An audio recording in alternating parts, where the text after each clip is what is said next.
We now have a name for the disease.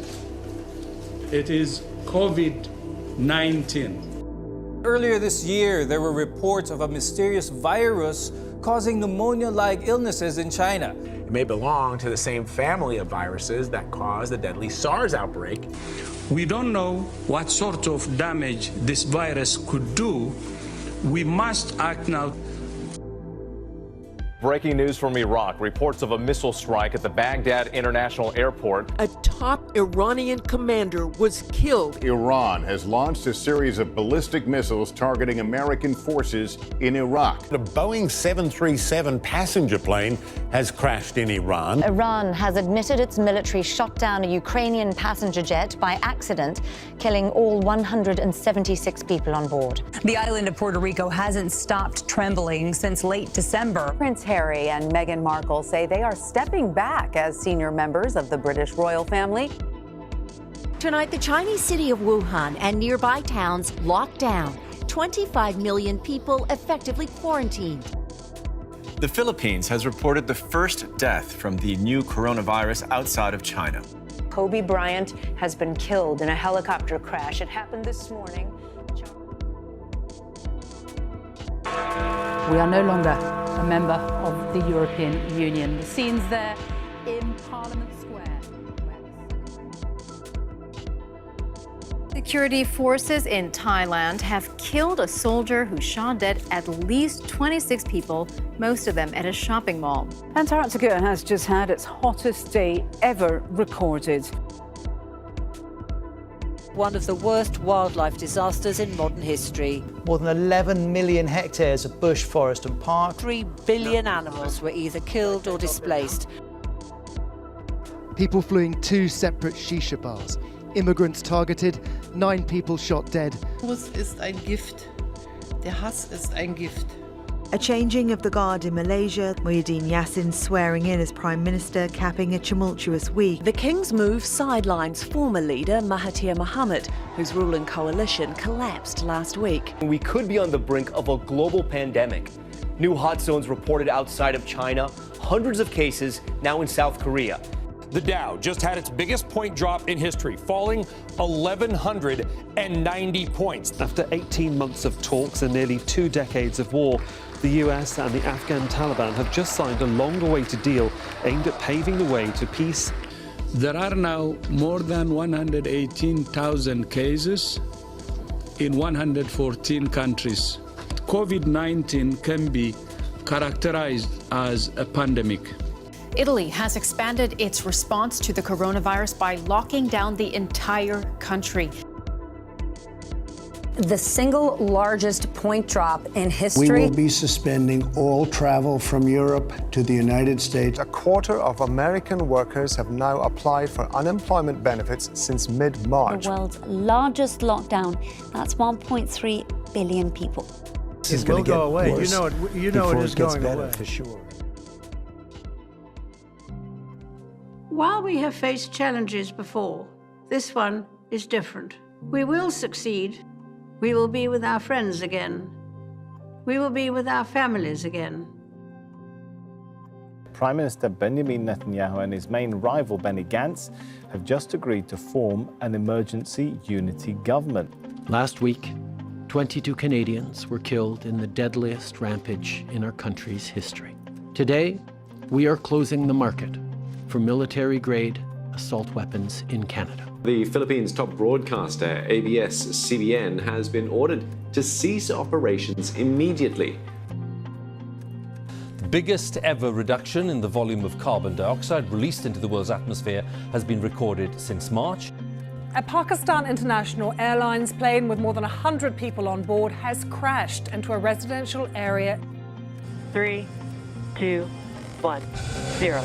Ignition. Liftoff. First private company ever to launch NASA astronauts into space.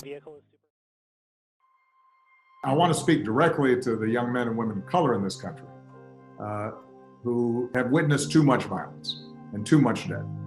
I want you to know that you matter. I want you to know that your lives matter, that your dreams matter. There is a change in mindset that's taking place.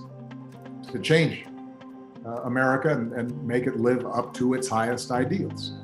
We can do better. Parasite.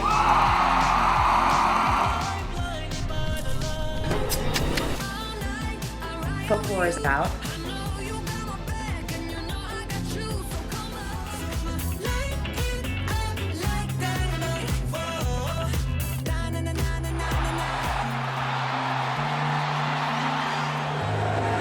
Soak it all in, lads. Soak it all in. Seven-time champion of the world, Bayern Munich. Behind closed doors, a unanimous vote on a secret law. China's top legislative body has unanimously approved a national security law. Secretary of State Mike Pompeo has already claimed Hong Kong is no longer autonomous. Now is the most urgent situation in Hong Kong. Forces allied with the UN-supported government say they've now taken control of all entrance and exit points in the key city of Tripoli. Major setback for warlord Khalifa Haftar. Forces loyal to the internationally recognized government in Tripoli are now advancing into the city of Sirte on Libya's central coast. After 5 days of UN-hosted talks, a historic breakthrough. At 11:15 a.m. this morning, the two Libyan delegations signed a complete, countrywide, and permanent ceasefire agreement. Two of the most populous nations in the world, both armed with nuclear weapons. On June 15th, tensions along the border turned violent for the first time in half a century. India says at least 20 of its soldiers were killed after hand-to-hand fighting with Chinese troops. There are claims brutal, basic weapons were used. Two nuclear powers were in hand-to-hand combat, and both blame the other. You know what families are going through now. I once had to go through that. The court stopped President Trump's move to end DACA, outlawing job discrimination on the basis of sexual orientation or transgender identity. The second time in 2 weeks that the Chief Justice has sided with the liberals. Well, this is Russia's parliament basically paving the way for Vladimir Putin to potentially stay on as Russian president until 2036. A prominent Kremlin critic is in a coma fighting for his life in a German hospital. Alexei Navalny is the latest enemy of Vladimir Putin to fall victim to possible poisoning. A deadly landslide occurred at a jade mine in Myanmar on Thursday evening, killing at least 160 people. Hachalu Hundessa was a voice of empowerment for the Oromo people, Ethiopia's largest ethnic group. It was the killing of this man, Hachalu Hundessa. During the month of July, Ethiopia was gripped by a wave of violent protests that saw 200 people killed and more than 7,000 people arrested. And the internet was shut down, disconnecting millions of people. Protesters have been taking to the streets of the capital Sofia and most other major Bulgarian cities for weeks. They're calling for the government to step down, accusing politicians of getting too cozy with the country's oligarchs. The former Istanbul Museum, Hagia Sophia, is holding Muslim Friday prayers for the first time in over 80 years. It's been 3 days since the deluge that destroyed this village in the Chinese province of Sichuan. Monsoon rains have also devastated parts of Assam state in northeast India. Japan's Kyushu region have left 60 people dead or missing.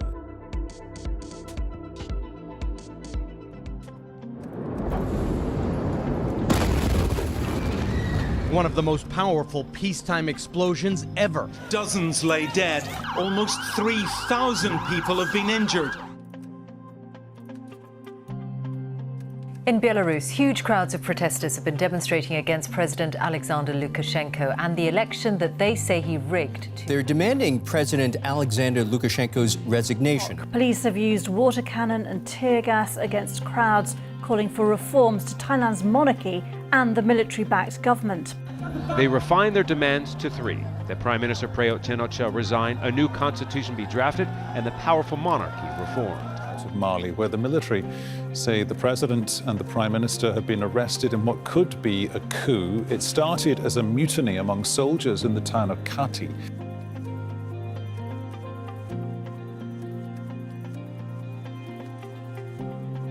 Japan's longest-serving Prime Minister Shinzo Abe has announced he is stepping down because of persistent health problems. Its new Prime Minister is Yoshida Suga. This year's fires have scorched more than 3.1 million acres so far. Far exceeds any other year in the state's history. Israel and the United Arab Emirates have reached a deal to normalize relations. Palestinians who call the agreement a betrayal. Morocco and Israel are to normalize ties in a US-brokered deal. And Sudan have now agreed to normalize their relations. Sudan's transitional government and the opposition coalition are signing a peace deal. One of Europe's largest refugee camps. The temporary home for over 12,000 migrants lies in ruins. More than 10% of the world's largest wetlands have been devastated this year by unprecedented fires.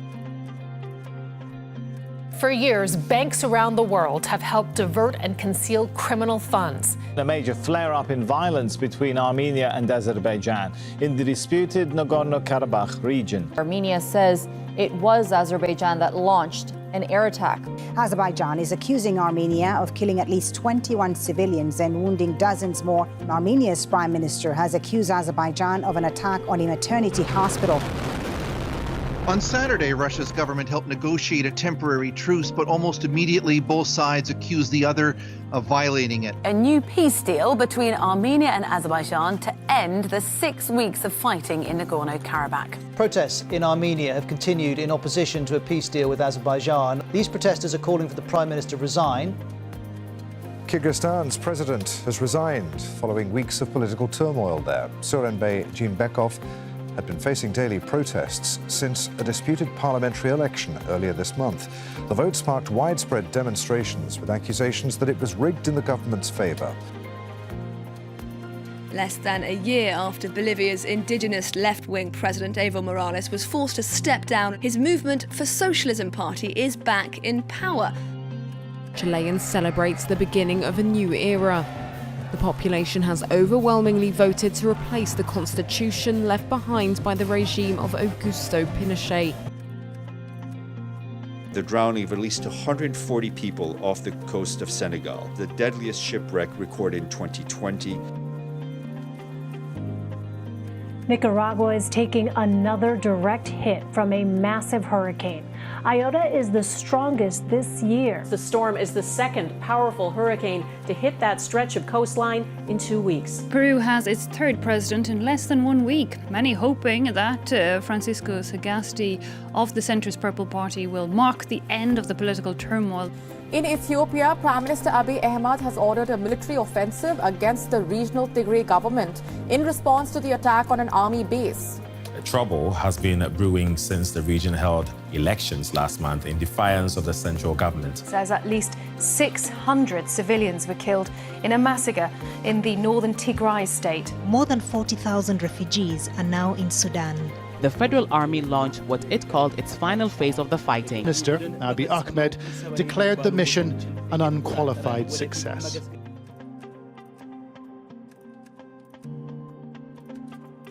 Vice President Joe Biden will win Pennsylvania and Nevada, putting him over the 270 electoral votes he needs to become the 46th president of the United States. An extraordinary attack on the democracy of the United States. Here we are again in the unusual position of not only interrupting but correcting the president. There is no evidence of widespread voter fraud that would change the outcome of the election. The world's largest free trade agreement, more than 2 billion people, 30% of the global economy. Poland is seeing its biggest protests in decades over a court ruling that imposed a near total abortion ban in the country.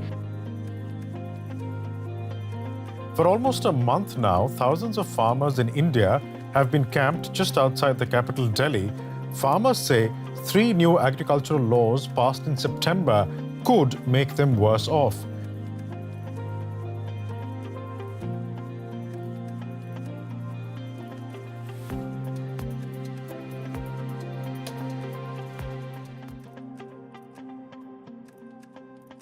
U.S. government agencies and corporations were hacked in a large-scale cyber attack. Undetected for 6 months, perhaps the biggest attack on American infrastructure ever.